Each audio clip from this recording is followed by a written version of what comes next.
বলতেছে আপনি ছেলের সম্পর্কে ভুল করছেন। আমি কিন্তু ডাক্তারের চাকরি করি, আমার নেতৃত্বে আমার 100টা দুম্বা চড়াই, মাথা মাঝে যদি একটা দুম্বা হারায় যায়, আমি যদি 100টা দুম্বা যদি সালাবার ঠিক মতো না পারি, এই দেশের হাজার হাজার জনগণের নেতৃত্ব কেমনে দেব? হুজুর আপনি অন্য কাউকে দায়িত্ব দেন। হযরত মুহাম্মদ বলতেছে শোনা নাও, সম্মান দেওয়া মানে আল্লাহ সম্মান কিন্তু আল্লাহ দিতে পারে, তোমার কোনো টেনশন নাই বাবা।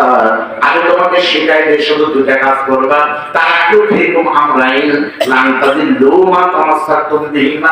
তুমি শুধু দুটো নির্দেশ মেনে চলবা।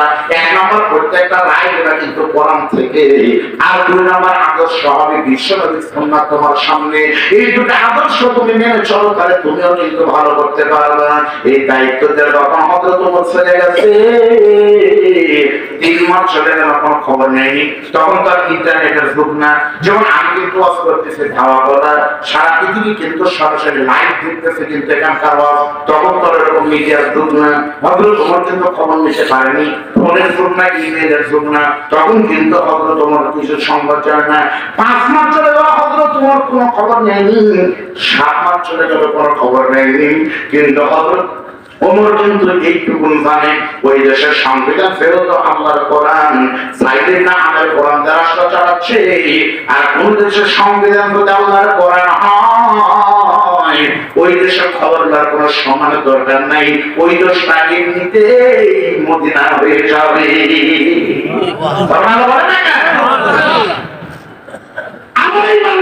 শান্তি হোক, আমরা চাই না। ভাইরাস মানে শান্তি, তারা খুঁজছেন, শান্তি পাচ্ছেন। আজ থেকে বছর 5 আগে আমার শ্বশুর আর আমি ওয়াজ করছি রংপুরে, তারাগঞ্জ মাহফিল করে শীতের দিন হাইটে ঠান্ডা। তখন আমরা গোবিন্দগঞ্জ আপনার গেলে দেখবেন 2টা হোটেল আছে, ডান পাশে হলো মায়ামণি আর বাম পাশে বড়পুর হোটেল। রাত 2টার দিকে তখন আমরা চা খাবো নামলাম। আমার শ্বশুর একটা মুখ টুক ঢাকা বুঝে যাচ্ছে না, বন্ধু রসিক কেমন যা বলছে, 2 লোক গল্প করতে 200 ওটা শুনছো কি? আরে কালকা 14 ফেব্রুয়ারি ছিল বাংলা সন্তোষ। কি হয়েছে তা জানো না? আমাদের গ্রামের আমাদের তো ইয়া কি হয়েছে, বা ইসলাম নাই, শান্তিও নাই, বক্তার মুখে ঠিক থাকে। আমার শ্বশুর আমার বলছে বাবা রে, এটাই তো কথা, ইসলাম না থাকলে শান্তি থাকে না, এটাই আল্লাহ কোরআনে বলছে। ওই যুবক তো নিষেধ করে আপনি আমার কথা মতো মুখ দেন, আপনি কি বুঝছেন? বুঝতে পারেনি কথা, তুমি যে বললে ইসলাম নাই, শান্তি না, কাউ তাই করিনি। 14 ফেব্রুয়ারি ভালোবাসা দিবসে আমাদের গ্রামে মুসলমানের ছেলে ইসলাম হিন্দু ধর্মের শান্তিকে নিয়ে পোলায় বিয়ে করছে না, বুঝি যাচ্ছে। এইবার আমরা গল্প করছি ইসলাম নাই, শান্তিও নেই। হুজুর তখন বলতে বাবা মানে আমার শুনতে ভুল আছে, কিন্তু লাইন ঠিক আছে, তোমাকে ইসলাম নাই, শান্তিও নাই। যে দেশে ইসলাম না থাকে সেই দেশে এইরকম শান্তি উঠায় হবে, পরিবার করা ঠিক আছে। শান্তি হয়ে এতদিন আগে আপনি বিয়ে করছেন, আপনার বউ যদি 3 সন্তানের মা হয়, যদি অন্য মানুষের বাড়িতে ঘর ঢুকতে পায়, তাহলে বোঝা রাখি যে 3 সন্তানের মা হয়, তার চরিত্র ভালো হয়নি, ইয়া কোনোদিন ভালো হতে পারে না। তাই বাংলাদেশের শান্তি হতে কি 50 বছর লাগে? 50 বছর গেল, সব সরকার আমি দেখছি। আমার বয়স কিন্তু অত বেশি না, অত কম না। আমার বয়স 35 বছর চলতেছে, আমি খালি সাক্ষাৎ দেখিনি। তারপর মোটামুটি এখন যারা আপনাদের সবাইকে দেখছি, এরও আমি দেখা শুরু হতে হলো না। এই আপনারা মুরব্বী বসে আছেন, ব্রিটিশের শাসন থেকে শুরু করে সব দেখছেন, আমাদের বিএনপি সব দেখছেন। আপনারা বলেন তো সত্যি কি শান্তি হয়েছে? এটা আমি সামনে আকারে বলি, ব্রিটিশ করেছে শোষণ, আইন করেছে শাসন, বঙ্গবন্ধুর ভাষণ, শহীদ জায়গাতে খাল, এরশাদ চাচার নানান তাল, ফখরুদ্দিন মঈনুদ্দিন সব ভরা দিন দেখা শেষ। শান্তি হবে তখন, কোরআন হবে সংবিধান, আর আমি বাবা যখন সালারি সোনার দেশ। আমি আমাদের যখন বললেন শোনো, 7 মাসের ভিতর 60 দিন আমাদের কোনো খবর নাই। আমি কিন্তু আপনাদের গল্প করতেছি না, বারবার বুঝবেন। আপনারা তোমার তখন চিন্তা করেন কি করা যায়। হযরত ওমরের কিন্তু একটা নিয়ম ছিল, প্রত্যেক বছর রজব মাসে, কথা মানে কোন মাসে?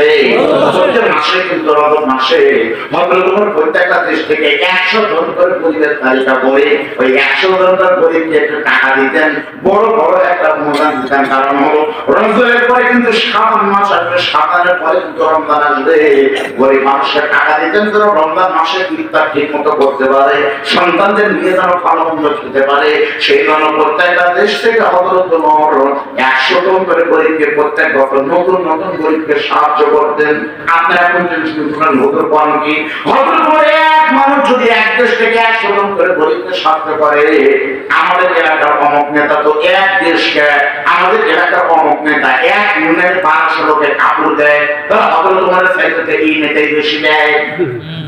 আমাদের বাংলাদেশের নেতারা যা দেয় শয়তান আল্লাহ তাআলা শয়তান আর বিচার পাই ধরো ঠিক কোরআনের ভিতরে কুষ্টিয়া কুমারখালীতে দেখলাম 4 নেতা ওজন হবে তার 4 জন আড়াই করে 10 মণ, 4 নেতা মিলে করোনার ভিতরে এক বুড়ি মানুষের ধরে এরকম তুলে দিচ্ছে, এরকম 2 জন ওই মাথা 2 জনের মাথা ধরছে। আমি তখন না করে লেখা দিচ্ছি আলহামদুলিল্লাহ আল্লাহ তাআলা আপনাদের দানকে জান্নাতের দিকে কবুল করুন।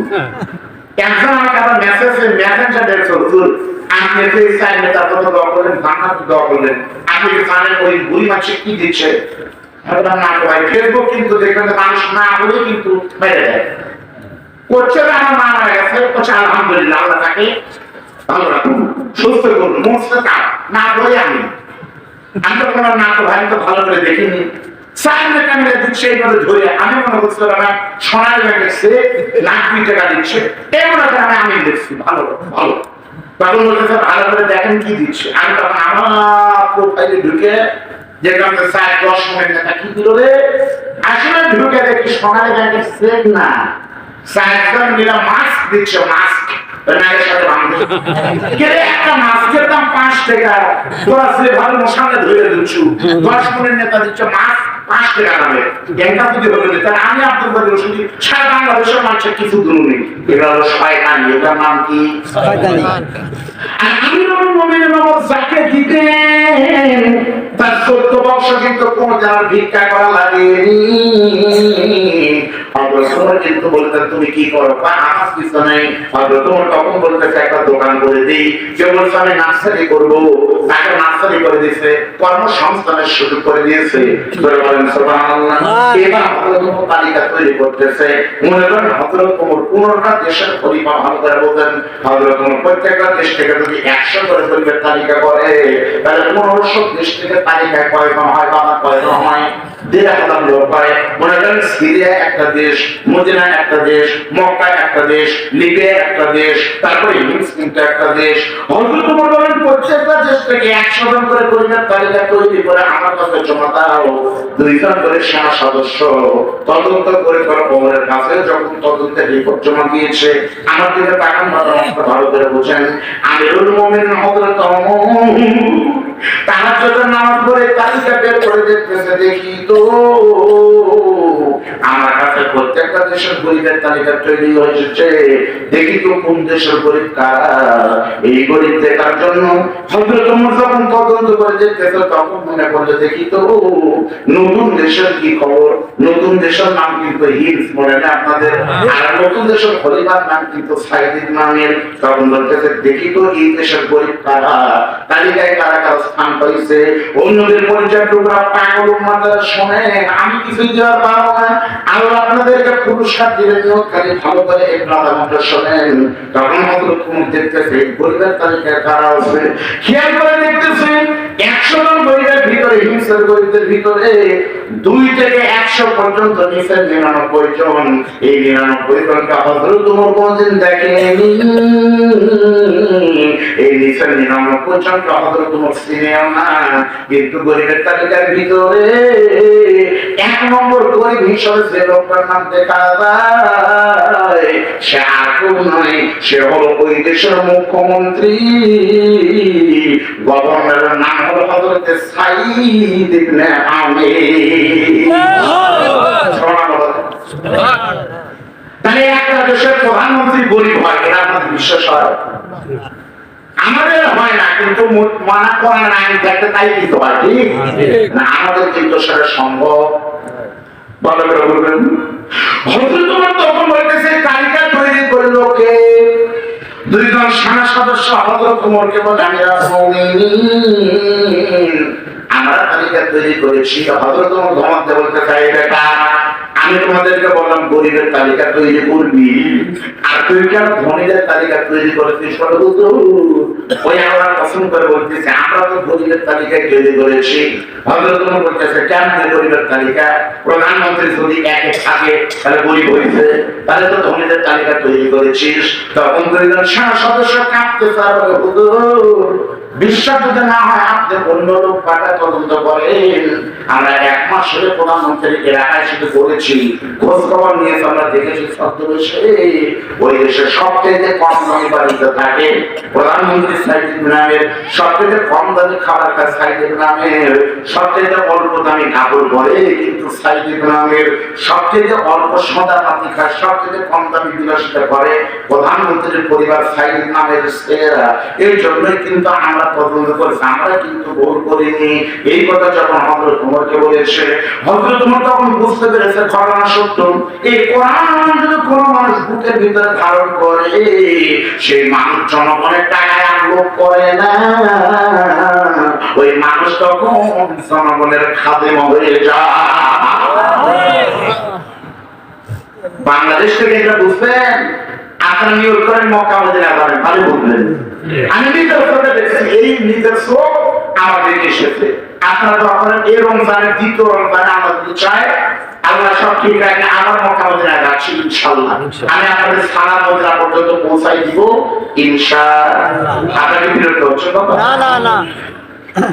আল্লাহ নবী ওমর তখন বললেন, রে হিংসার জনগণ শোনো, আমি একটু নিজের চোখে একটু দেখতে চাই কোন দেশের প্রধানমন্ত্রী কেমনে 1 নম্বর গরিব হয়।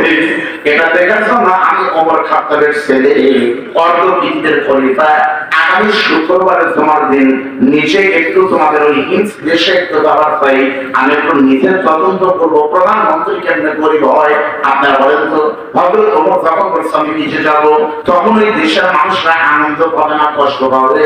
আপনারা বলেন তো ভাইজান, আপনাদের গ্রামে যদি সম্মানিত সরকারের কোন মন্ত্রী আসে, তাহলে কিন্তু 7 দিন আগে থেকে কিন্তু নিরাপত্তা শুরু হবে না? আর যখন হযরত ওমর বলছে আমি নিজে যাবো, বিশ্বাস করেন পুরো হিংসার ভিতরে কিন্তু শ্বাস রোগ করে গেছে। আবার মৃত্যু বনিতা সকলে শান্তিতে শুধু প্রহর করতেছে, কখন আসবে তোমার দিন আর কখন হযরত ওমর বক্তব্য দিবে। কিন্তু দেখা গেল বাবা, জুমার নামাজ অনেক পরের কথা, বৃহস্পতিবার রাত থেকে মানুষ এত চাপা শুরু করছে, শুক্রবার সকালে থেকে এলাকায় 3 ধরনের কোন সময় নাই, জায়গা নাই। জুমার নামাজের অনেক আগেই কিন্তু কানায় কানা পূর্ণ হয়ে গেছে। লক্ষ লক্ষ মানুষ ওমরকে দেখার জন্য এসেছে। আপনাদের যদি বিশ্বাস না হয়, একটা হুজুরের বক্তব্য শোনার জন্য লক্ষ লক্ষ মানুষ যদি বিশ্বাস না হয়, এই বাংলাদেশে এমন কিছু কোরআনের পাখির জন্য হয়েছিল যাদের বক্তব্য শোনার জন্য আগেই তো বললাম লক্ষ লক্ষ মানুষও কিন্তু জমায়েত হতে পারেন, ঠিক না? দেখি কত যুবক